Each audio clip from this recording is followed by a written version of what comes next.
Well, welcome everybody to this month's drop-in discussion. Our theme this month is hospitality, which, as we will all be aware, is one of the foundational values for Youth with a Mission. And the drop-in discussion is part of our kind of rolling fixtures for every month.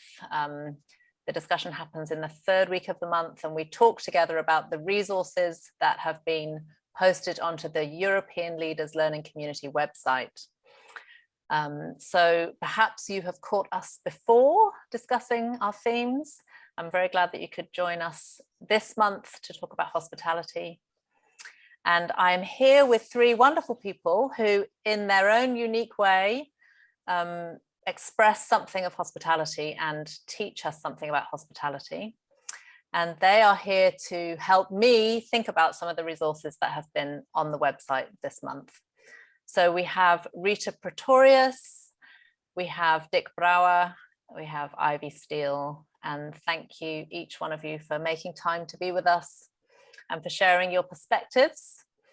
I wonder if I could just give you each a minute to say hello to the people who will watch this recording and introduce yourselves. Perhaps we'll start with you, Rita. Hi, my name is Rita Pretorius. I am South African, a long-term YWAMer, and I am working in YWAM Harpenden. My passion is hospitality, so I have been doing it for many years. I've been doing hospitality seminars around the world. And whenever I can speak on hospitality, I will get on my soapbox and do that. So, yeah, I just finished a hospitality seminar, which was amazing, with about 7 different cultures in the room, which was very good. YWAMers and non-YWAMers. Well, that's wonderful, Rita. Welcome. It's good to have you with us today. And Dick, would you just introduce yourself? Yeah, thank you. Thank you, Miranda. Yeah, Dick Brouwer. I also am in YWAM already for a few years, 31 or so by now. I've always been based in the Netherlands. I'm married, have 4 children, which one just married last Saturday. Mostly operating in leadership roles. Was base leader at Heidelberg, national leader, and now I'm Europe leader, leading an LTS and part of RescueNet, so different things, so always kind of leadership roles. But hospitality indeed has also really gripped me already a number of years ago, and I consider myself a host leader, and that's completely the way I'm leading, convening, hosting meetings, and all of it. So.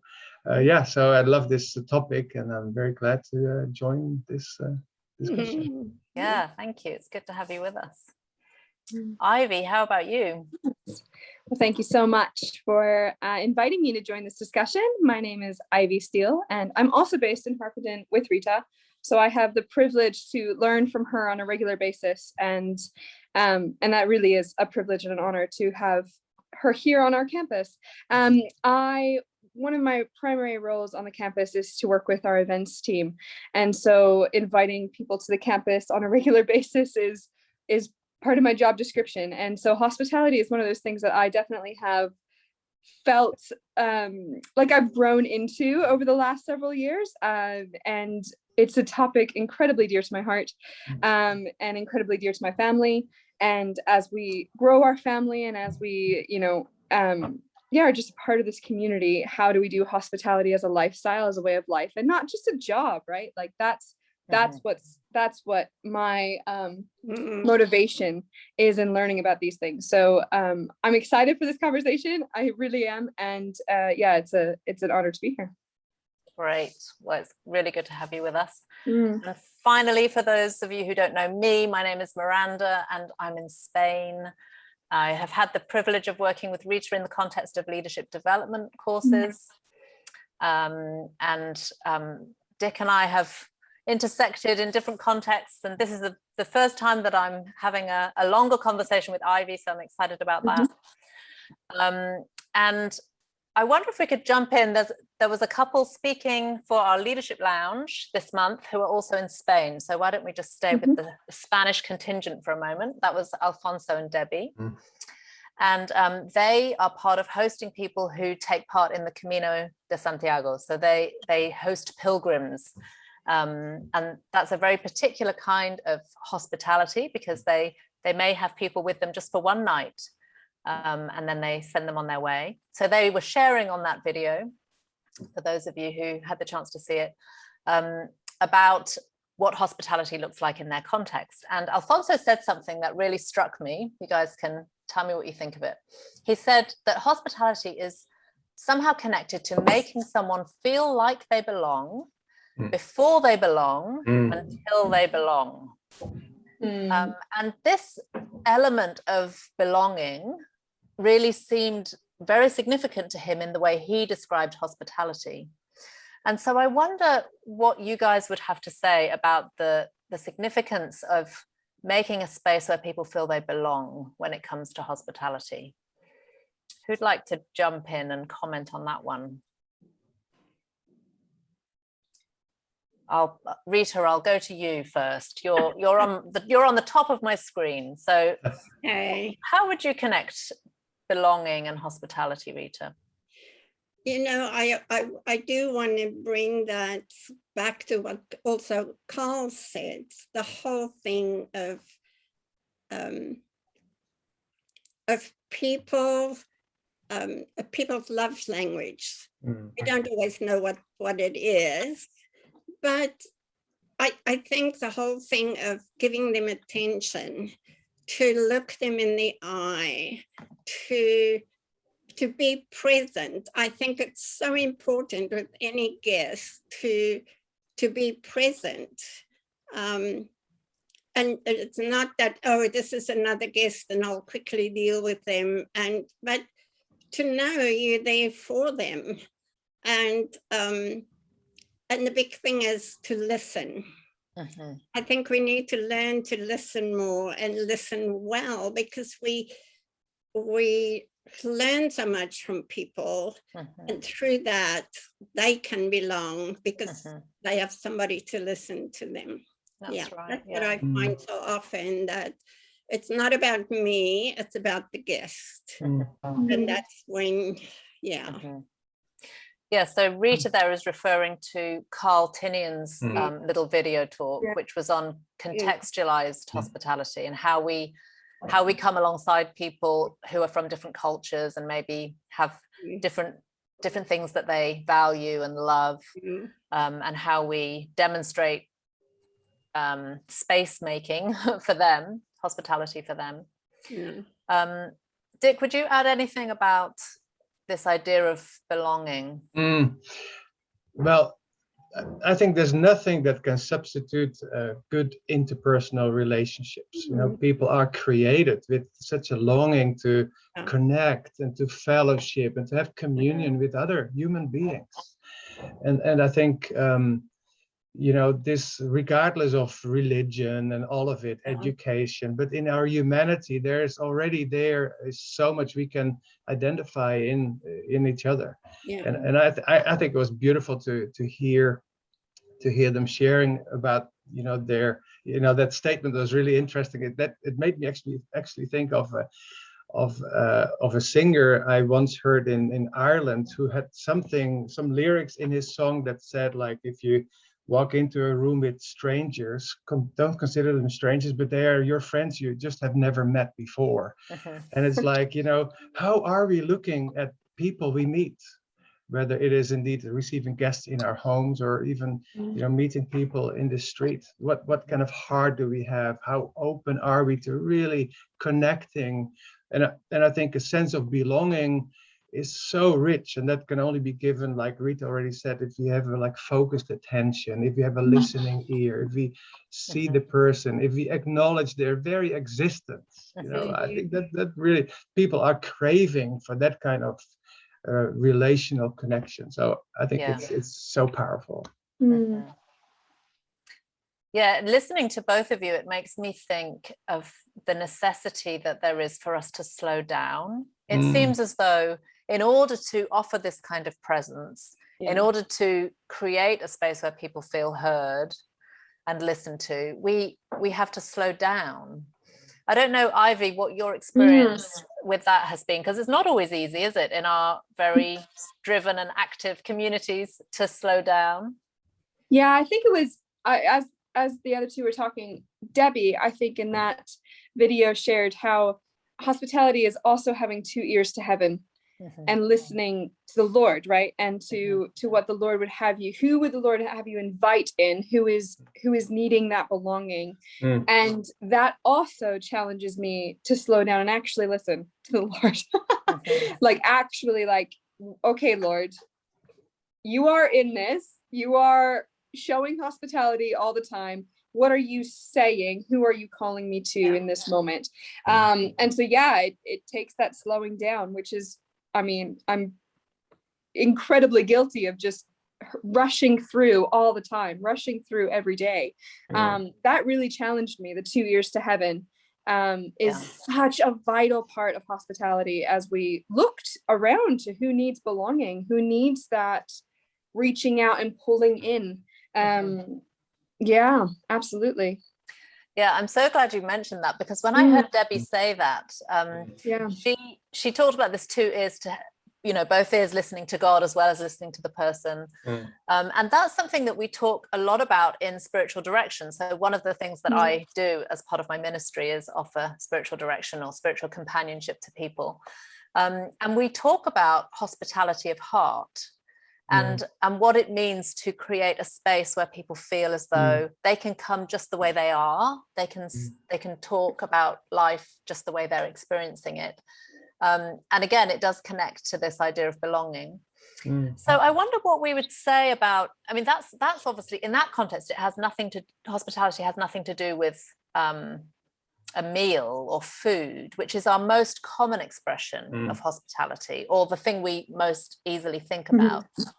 So I wonder what we would say about this idea of a posture of heart that is quite different from whatever activity we then go on to do, which would be part of expressing that heart to people, with or without the food.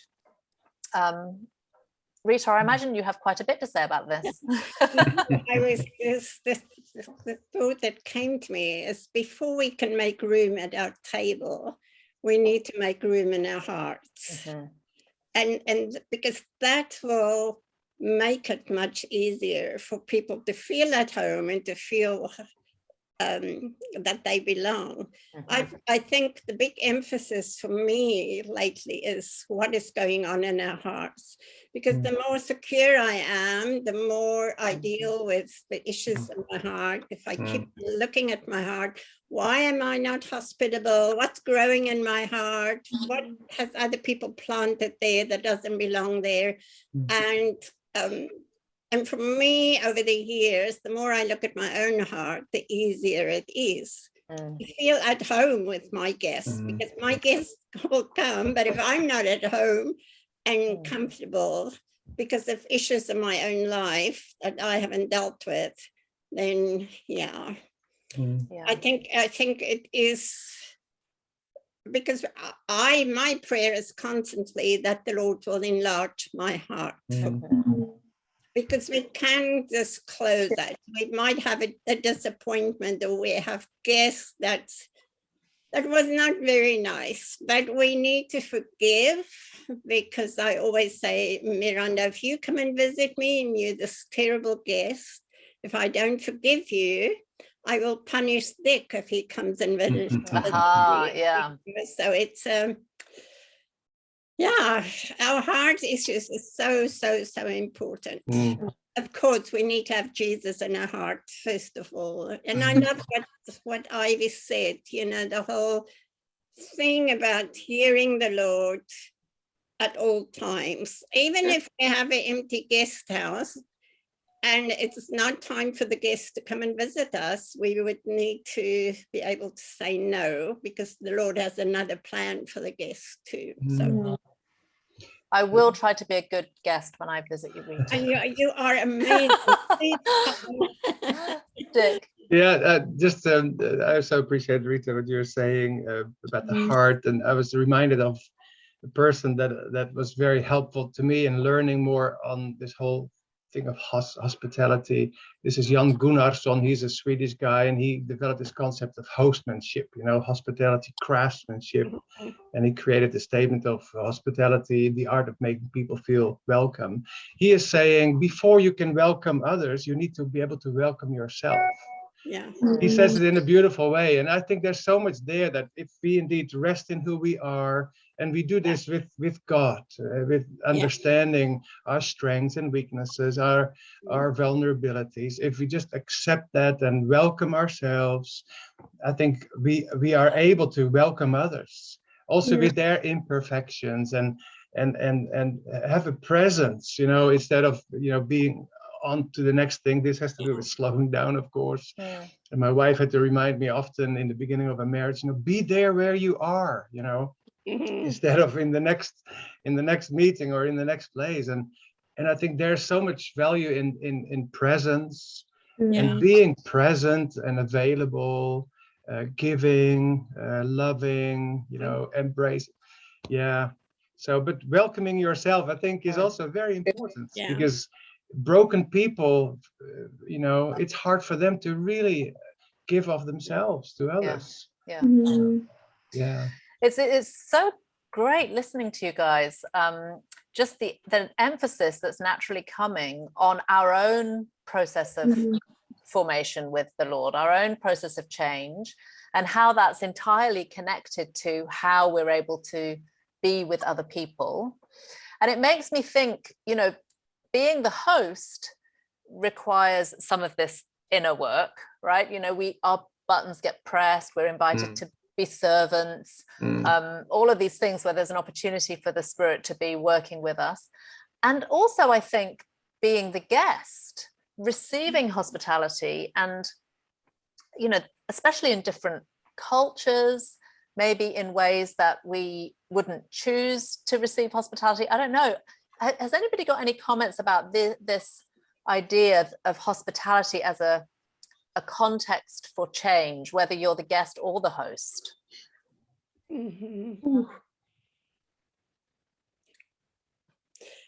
I'm just thinking of, this is just a comment what somebody said one time. It says to have patience with your guests because they will leave. They're not staying with you. If you have difficult speakers, they will leave after a week and they go home. But yeah, sometimes when our guests come up with things that doesn't go with what we've planned, we will have to have a mind shift and a heart shift. And somebody told me a long time ago, one of the best things to do is to just go and stand at the window and breathe in and breathe out, and then go and face them, because that really helps me sometimes. I go, Lord, I don't know what to do, what to say. I don't like what I see, or this culture is a bit different from mine, but how can I serve? How can I bless? I think if we come from a standpoint of, I do want to bless, because hospitality is giving with no hope of return. So we give hospitality and we're not expecting anything back. And yeah, that goes for so many different things. But we had a wonderful afternoon with the hospitality seminar, just talking about cross-cultural hospitality and the misunderstanding. So we do need to do our homework a little bit too, and ask questions and invite people's comments too.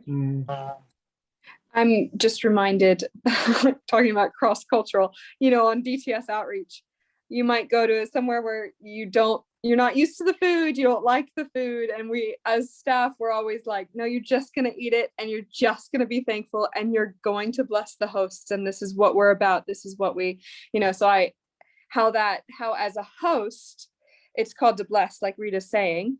But I think as a guest as well. And that's a challenge sometimes especially when it's cross-cultural, Carl talked about the love languages. I think Rita also brought that up already, but sometimes we are loved in a way that it doesn't come naturally to us. I think that's also, as a guest, we're sometimes welcomed or we're sometimes treated in a way that we're not quite comfortable with, but to continue in that heart of thanksgiving and blessing, just as you would if you were the host and it was different, I think is incredibly challenging and incredibly, it's a area for growth for most of us, I think.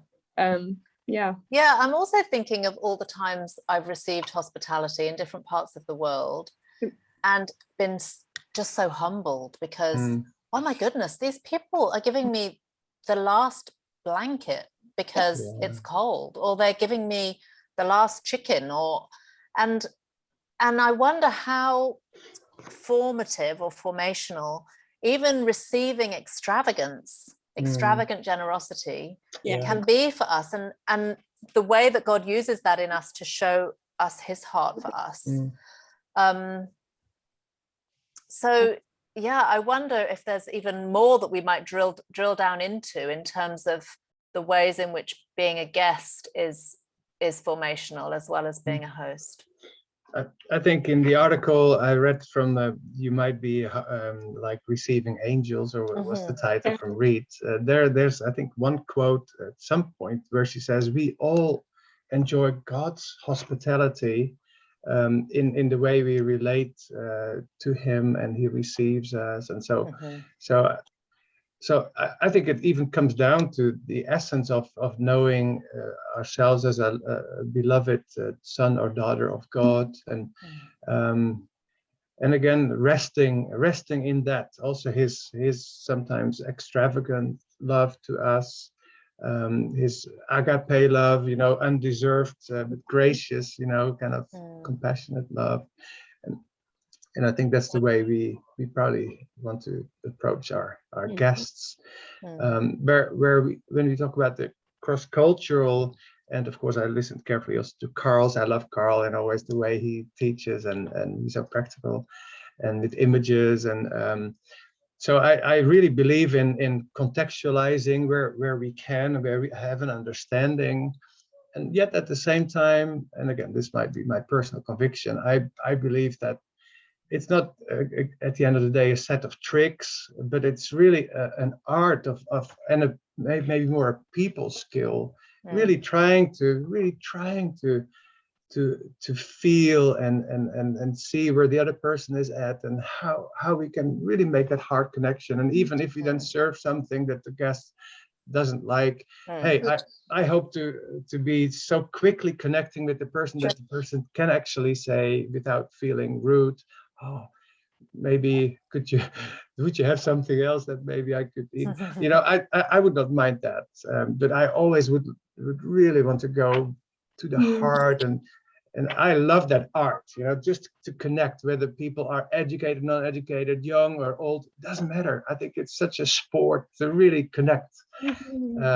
I think next month's theme on emotional intelligence is so connecting to hospitality, because those who are really good at extending hospitality probably have a high emotional intelligence, simply because you can read people, you can sense, you can just connect. I love it. Me too. Maybe this is a good spot just to ask you guys, do you have a recent memory or a very significant memory of receiving hospitality or offering hospitality that brought about the kind of connection that Dick is referring to? Like when you just really felt welcomed, you felt like you belonged, you felt included somehow, brought in, or you were able to offer that to someone else and it really led to a significant time of connection. Any memories or stories? I have a nephew, and he always picks me up at the airport. And when I went last year, he came to the airport with a bag of biltong. Now, biltong is South African dried meat that we all love. And because he knows I like it. And it's only a 20-minute drive from his house, or from the airport to his house. And he even had it right there when I came out with the trolley. He put it on my trolley and he goes, and then when I went home, but this is every time, that he will have my favorite South African chocolate will be on my bed. And I think it's, for me, that's just belonging. That's the I'm coming home. Yes. Here is what you need. And it's so special, you know. Yeah. Nice. That feeling of being known. It's very Yeah. special. Yeah. It's amazing. I'm thinking of our this summer when Ula and I were camping again in Slovenia. We love that country, and it was mostly Slovenian guests on that campground. But they invited us. There were two of those that invited us for their birthday parties, and we were the only like non-Slovenes, and they only spoke like a bit of English, but it was so special, you know. They just welcomed us in like we were part of their family, and it was like, you know, it was far from perfect, but there was such a welcoming heart, and we just all loved it. Yeah. Even though we were not able to communicate much. Yeah, so it's that's fun. Sense of, hey, you belong, you're here, you're part of us. Very nice. Yeah. I love that idea of it's kind of easy in, you know, like a very kind of porous circle, so it's really easy to enter in with people. That sounds lovely. I think the times that I'm remembering, and there are several of them, all have to do with family. When I was like a single and being invited into a family's home for dinner or for just a chat in the afternoon. And, you know, most of these times were with families that had multiple children, and it was kind of chaotic, and it was a little bit, you know, intense, and the house wasn't perfectly clean, and etc. But the belonging that was felt for me to just come as I was and to just be there, and, you know, because they were listening so intently. And I think that was, to me, the thing that stood out in the chaos. You know, their kids were around, and their kids would come up and they would listen to their kids, and then their kids would run off and they'd come back to me, and they'd, you know, intentionally be there present with me. And multiple families, multiple different times, occasions where that belonging, and then from that comes other things, you know, other relationships, other connections. Those were the times that really were significant for me. Yeah, for sure. Yeah, I love that you mentioned that, Ivy, because that sounds very simple. Yeah. You know, that's not complicated, is it? It's not a big outlay in a sense, but it is that heart posture that says, you really matter to me right now, and I'm going to make myself available to you. Yeah. Yeah. And I think for sure, I now have a 1.5-year-old son myself, and I often feel the need to, when we invite people over, have the house tidy and make sure he's behaving, and etc. etc. I have remembered those times so much over the last 6 months as we invite people over, because I'm like, that's not needed for hospitality to happen. It's not needed for connections to be made. And it truly made an impact on me, and it's now changing the way that I invite people into my home. And it's so simple, it really is, but it does change that for sure. Yeah. Can I just this thought coming to me, because we love the simple expression of hospitality, and in that sense the easy in, kind of easy out, and yet at the same time, and this is maybe so interesting about this, there can also be more like the high context, protocol, etiquette. There's also a place for that, depending on, of course, the setting. And sometimes we feel so respected and honored when that happens, you know, when they think about everything. So I think it's not either or. There can be a setting where you are more sensitive to the etiquette and the protocols and really respecting people there. And then there can also be just a low threshold, really like the more informal I think it's just a sensing, you know, what is right for which situation. Yeah, it's good. Oh, go ahead, Rita. No, to me, it's also, you know, listening to one another, listening when people talk. I remember when I was in Amsterdam, I went to a conference, and as we were driving there, we had somebody that used to be in Amsterdam, and he moved to Germany, and we stopped at a gas station, and he sprang out and he came back with a packet of it's called gevulde koeken in Holland. It has kind of like an almond middle, like it's nice. But he was just saying, oh, I miss this so much. And so 6 months later, he came to my guest room. And before he came, I ran outside and I bought him some of that. So good. So I served him tea and I put it out, and he looked at me and he goes, how do you know this is my favorite day? Very good. Do you remember when we were traveling in the van? I think to me, it really blessed me if somebody does that to me. And noticing. The whole thing of generosity. Sometimes we're holding things and we don't have a lot of money and we hold everything so tight. But if we open our hands, God can give us more, and we can give it away, because generosity costs us something. It costs us our time, costs us our finances, you know, there's, laying down of our personal desires, and that all is woven into hospitality, you know, and we cannot be hospitable if we're not generous with our time, with our goods or whatever. You know, the word that comes to mind as I'm listening to you, Rita, is the word generative. And this idea that in giving, in releasing our time and our first choices and our space, maybe there's something created. It's almost like we have this opportunity to participate with the Spirit in creating something of goodness that is more than would have been possible if we'd been kind of, like you say, holding on. So maybe there's something very generative about hospitality that we could pay attention to.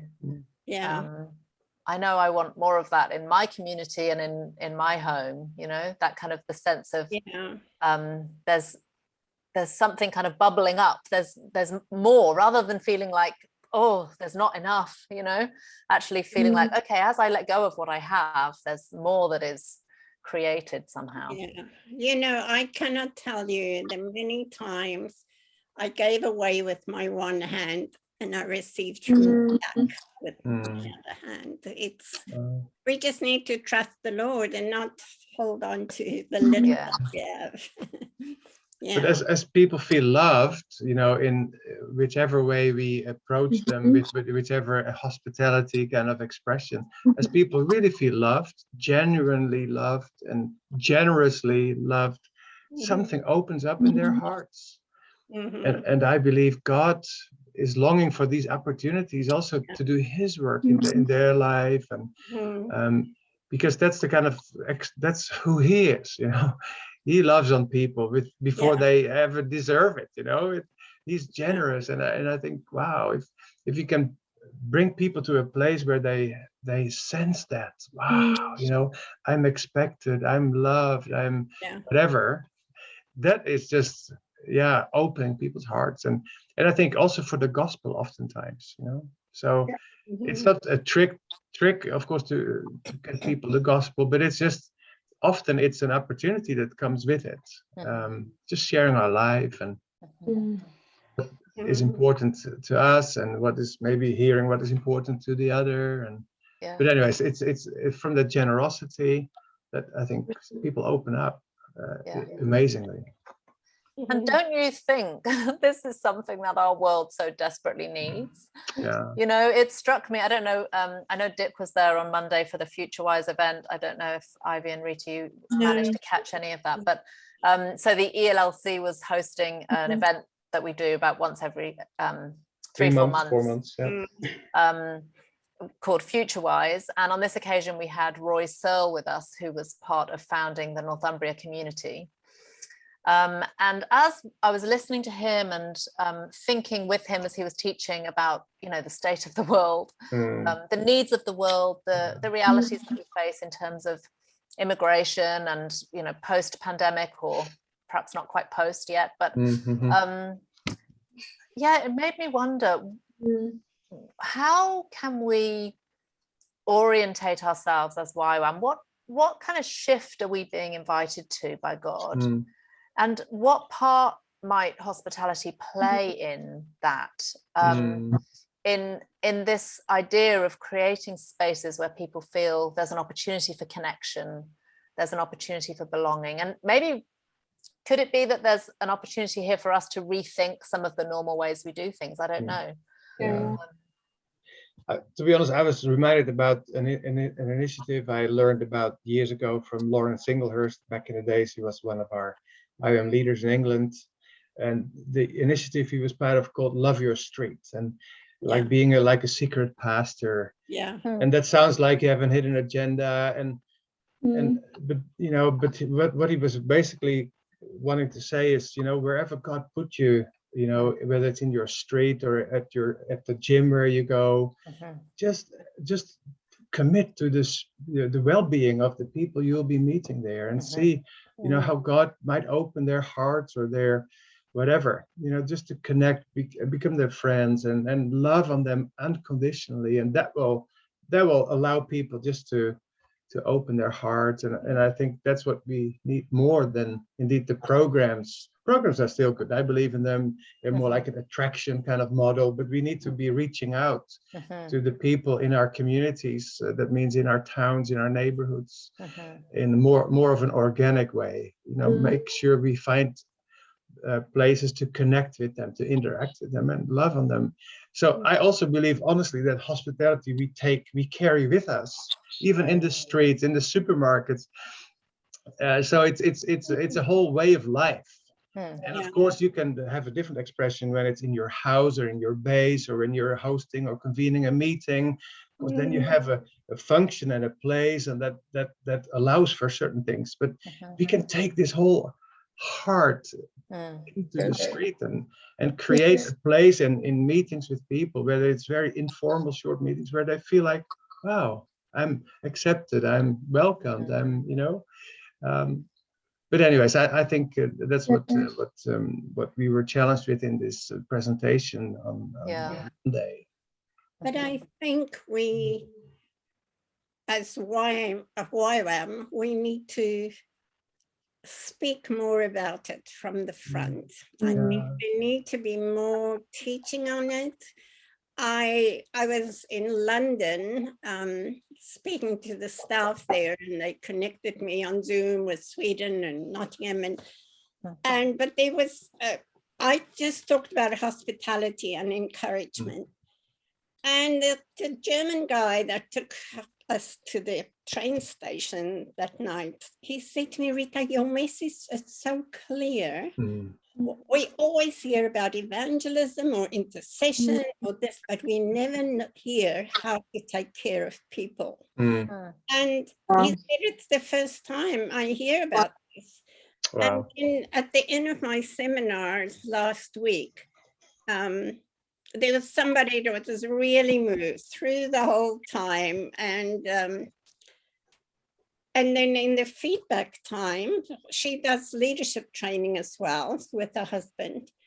And she said, Rita, I have never heard this before. So I think YWAM, we need to speak more about hospitality, the meaning of hospitality. Why is it a foundational stone for us? How can we create the atmosphere? I know when I joined YWAM in 42 years ago, at our base in Hammanskraal, we always had a hostess on duty, and even on weekends. It's not your full-time job, but you hostess over the weekend, and whoever comes in get called, and you pour your juice and you come with your cookies, and it doesn't matter who it was. And I think we've lost that a little bit, you know, to come out with the beer and a piece of bread. Like Carl was saying. You know, and I just long for that to have it back, where we can, and I think it's everywhere, because I'm a bit Miss Hospitality. I hear all the negative things from everyone. So, but we are getting there slowly but surely. Well, I wonder, as listening to you talk, I wonder if there's a couple of things happening, and one could be that we, you know, the thing about our foundational values is they're pretty basic, you know. So I think maybe sometimes we assume that we all kind of get it, you know, and maybe, you know, as generations change, and as when we kind of get older, people, perhaps we would do well not to assume that we all think of something like hospitality in the same way. And the other thing, I wonder what you guys would say about the fact that we make hospitality into a certain person's job. And I think what I'm hearing here, that's sometimes necessary, right? We need help in certain ways, but what I'm hearing from all of us today is that hospitality is this kind of posture of heart. And so how could we be encouraging that amongst all of us? You know, that I get regular reminders, for example, of the ways in which I can be hospitable towards others. And that's part of how we function, part of how we interact. I don't know, Ivy, if you have, Dick has something. Well, I so believe exactly what you're saying, that it should not be a department, even though some people might be assigned, you know, to do some practical tasks. But, you know, I think as when I think of YWAM, you know, the more we compartmentalize on the base, and sometimes that's the way it works in larger bases, the less, or the more we lose the being one and one team, the more we lose potentially this culture of hospitality. Because if we all have the sense of one team, one kind of shared, you know, then it's much easier also to receive people, you know, as one. Whether it's the gardener who's the first one, maybe close to the street when people come. I mean, he will be the host, you know, if he's the first person the visitor will ask a question to. The way he responds, or she, will matter big time. And if there's a sense of one and there's a culture of hospitality, I think it even comes down to practical signing towards your properties or on the property. But if people come through the front door, what does it look like? Are your properties well kept? There's so many things. They're more the institutional kind of side of things that we also should really keep in mind. What is our answer phone message? You know, all these things need to be considered. Are we quick at responding to emails? And so it's a culture we need to cultivate. And there's a personal level of hospitality, but there's a corporate as well that and that needs teaching, that needs be cultivated. For sure. That's true. Absolutely. No, I've definitely been struck by that whole idea of when hospitality is a named role, it's a way out for other people, right? It's oh no, it's their job, it's their, you know, it's their responsibility, and it's just not how we're called to operate on a campus. It's not how we're called to, you know, to be together. And so, and also I think I completely agree with what Dick's saying about the fact that there are so many different aspects to hospitality, right? Like the grounds are a part of it, that has to be included, it has to be thought of, down to, you know, of course the welcome basket is important, but there are 5 steps before the welcome basket. 5 things that they see before that, and and involving those people into the fact that it's hospitality. When we get a role that excludes them from able to be sometimes able to actually see their role as being hospitable. It can do, not always, but it can exclude that, and instead involving in the process.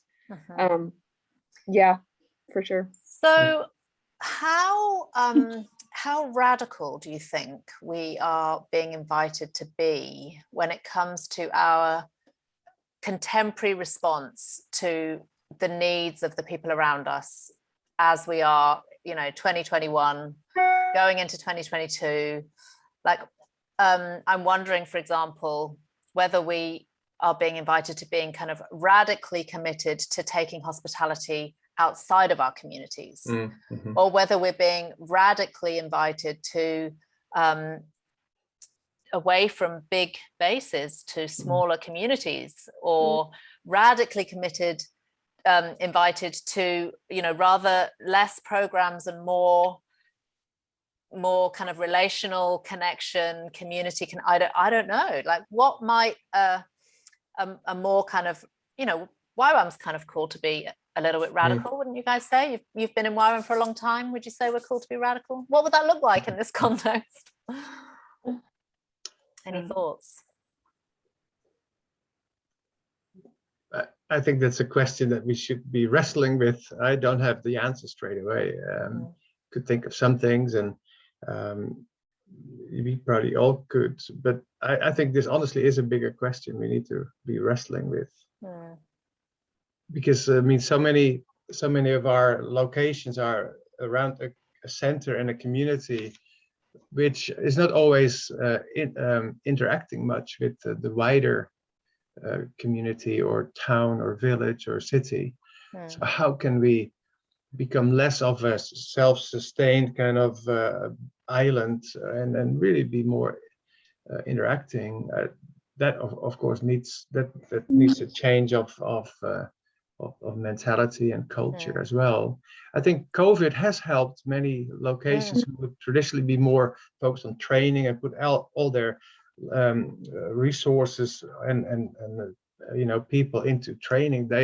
Because they had to cancel their training, they were able to do more local outreach. So I think that's already a good thing. So I know for sure in many of our locations in Europe, this has been an opportunity, and some of it will be continued. But I think there's a lot more we can do. I'm interested to hear of Rita or Evie, if any thoughts. No, the thought that just came to me is how your leadership team is how the base will be. Because it begins in a certain way at the top. If I think of my leadership teams over the many years, and the people I worked under, it's Ian Meir and Justine Meir, what was amazing with the hospitality, and they brought everyone in. Stephen Marie Good are amazing in hospitality. Floyd and Sally McClung, Jeff Bromkier, Lyndon Marty. And I think it's important that it also begins with them, and how what is filtering through to the rest of the base. And because if they're not hospitable, it's kind of hard. Then we focus on work, and we focus just inner focus. But and it's the same in our DGSs, how our DGS staff is, that's where the entry point into YWAM.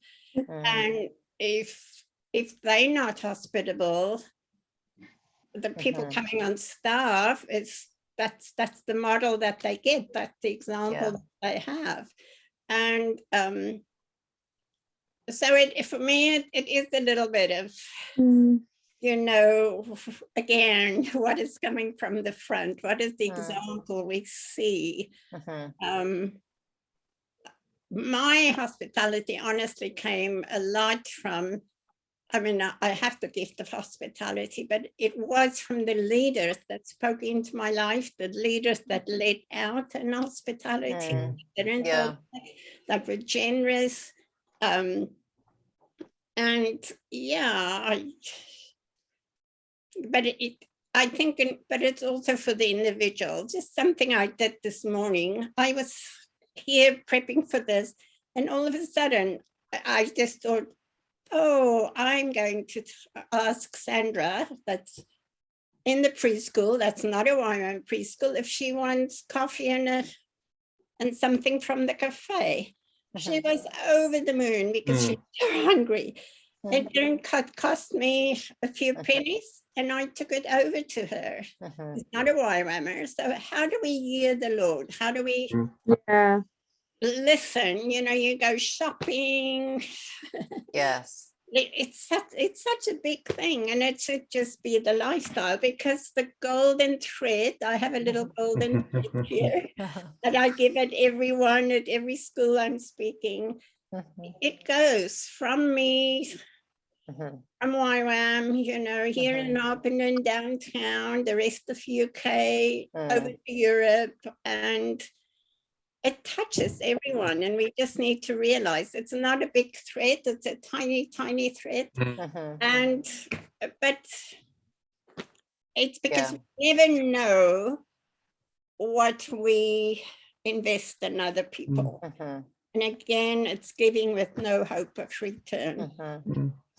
It makes me think, you know, more is caught than is taught, you know, that we catch what is part of our culture, don't we? What's being done by others in our culture. And those things which are beautiful and good and generative are attractive, aren't they? So it makes us, of course, I want to be more like Rita. Of course, I want to be more like Dick, because their lives are creating this picture of goodness that makes me want to do something similar. So I hear you, Rita, when you talk about the kind of cultural element.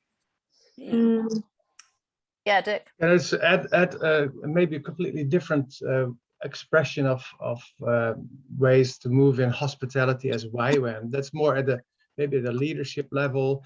I mean, God has also positioned as well as YWAM to convene, you know, to convene the body of Christ, because we are international, interdenominational and whatnot. So, and that honestly, I believe if we have more of an eye open to what God is already doing or beginning to do in our communities, in our nation, and that we start to bring people together, you know, and of course, in that sense, extend, of course, hospitality generously, convene meetings, lead meetings, host meetings in such a heart and spirit that it is not about YWAM, but it is about the kingdom. It is about, I believe that is another way we should be able to move a lot more to really bless our nations and to bless our cities by convening as leaders and move in this whole spirit of hospitality without needing to have our label on it, but really serving and facilitating, being maybe a bit of a gatekeeper and all of that, you know. I think God has called us to be convening and converging also in the body of Christ. And I think there's a role there we need to relearn maybe in this season. Anything to add there, Ivy? No, such good thoughts. I don't think I have anything to add. There's lots to think about. Yeah, there is. It's a lot to think about. I think the radical aspect of what these two are sharing is quite huge. The knock-on effects, right? The implications are just massive. And as we learn what this looks like as a lifestyle and teach it and model it and build the culture around it, it can lead incredible things. Yeah. And could this be part of how the kingdom comes? You know, I love thinking about how the kingdom of God is coming, because it always makes me think most of the time the kingdom is coming in really little ways, you know, ways that you'd easily overlook. You know, when Rita goes around to Sandra and takes her a coffee and something to eat, that's the kingdom coming. And when you know, one of us makes space in our home for somebody who was recently a stranger, that's the kingdom coming. And when, you know, you hear of YWAMers who are volunteering in vaccination centers, for example, or testing centers rather, for COVID. And the way in which they are with people, creating a place of safety for people who are anxious, you know, that's the kingdom coming. But it's small and it's easy to overlook. So and it's I don't know, little things, isn't it? It's the little things. It's the little things. Yeah. So as we close, I was really drawn to a quote that Rita included in her article, which, as Dick said earlier, was about, I think it was Dick that mentioned it, it was about entertaining angels. And she included this quote, or maybe it was what she wrote. I think it was what she wrote. Anyway, you'll see it when you go and read it. Hospitality is about being present to others and attentive to their needs. It's listening to them and silencing our own thoughts and inside voices. We give our full attention to the person and are prayerfully looking for ways to encourage, validate, and bless every person we meet on our journey. And I was very touched by that. And it made me think, gosh, to live that way requires me to I need to have certain spiritual practices that are part of my own life. Right. Because for me to be available to some, you know, I'm looking for ways to encourage, validate, and bless the people that I come across today. You know, I need to be free from, you know, all of my own junk in order to live that way, right? And I don't know, that sounds like a pretty radical invitation too. That's true. Maybe that's enough of a statement. Go ahead. Go, Rita. Sorry. Say that again, Rita. I didn't hear you. I think again, it cost us something. It cost us our time. It cost us to step out of our own insecurity. Because sometimes we hold back because we're so insecure, or I don't know this person. Again, it comes back to generosity. In listening, you know, we need to be generous in listening. Yes. Generous in our speaking and whatever. Yeah. And still enough on the inside. Yeah. That we can hear when the Spirit speaks something to us. Of those three words, like encourage, validate, and bless, the word somehow validate comes to me very strongly, and I think that's such a deep longing for people to be seen and known for who they are. And I think that's where the word validation comes in, to say, hey, you're okay, you are loved, and there's whether you do something or don't do something, you are precious. And just to validate, you know, and identify with the other person, I think is beautiful. And of course, then the encouragement and the blessing, of course, that will only add to that. But I think if we can validate people around us, wow. And I think it needs to become a lifestyle, because if we don't do it, it's kind of difficult to pull it out of the bag. Same with hospitality and encouragement, you know, because it can come to a point. I'm not talking about sweet talk, but I'm talking about genuine encouragement and blessing people. But the easier, practice makes perfect, and the easier, you know, the more we do it, the easier it comes, and we overcome the fear of man, and so we do need to practice, don't we? We need to practice hospitality. That's so good. I love that. Build momentum. I think some of these thoughts are coming back to what we talked about at the beginning as well, with the heart. It comes back to, you know, where's our own heart at? Are we, you know, where are we at? Are we in a place to be able to validate others if we're in a terrible position? I don't know. It comes all the way back to the beginning. And I think that practice statement is also just really key for me, you know. Practice makes perfect. This is a practice that we gotta, you know, some people have the gift and it comes naturally, but others we need to practice. There's practice too. Yeah. Well, Good. we've come to the end of our time. Thank you all so much for all the unique things that you've contributed that has made this a very rich conversation. I wish we could have been sitting together around a table with a cup of tea. Emma's on the call and she wishes that too, which does lead us to a question that we haven't even touched on, which is how can we show hospitality online or when we're at a distance from each other? Is that something that we're being called to in this season? Well, maybe for my own small response to that challenge, I could encourage, validate and bless each one of you. Thank you, Rita, for joining us, for making time and sharing from your rich experiences and from your example. We really appreciate you. Thank you, Ivy, for making time in your busy mom life to be with us and to share from your experiences and to stir us up to increasingly practicing this gift of hospitality.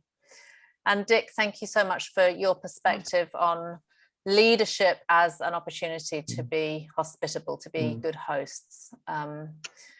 And may the Lord bless each one of you as you continue to make space for others and invite people to belong in all the ways that you do where you are. So bless you. Thank you to everyone who's joined us. I think mostly Emma joined us live, and for those of you who are watching this as a recording, thank you for joining us, and bless each one of you in the ways that you are expressing hospitality in the places where you live and work and do life. The next opportunity to connect with the ELLC will be next week with the roundup, which is an opportunity just to get a little bit of a sense of all the different resources that were on the website around our theme for the month. So be sure to check that one out. And as Dick mentioned, our theme for next month is emotional intelligence. So look out for that one. So good. Okay. Thank you, Miranda. Thank you So much, Miranda. You are very welcome. I'm guessing that the recording is stopping.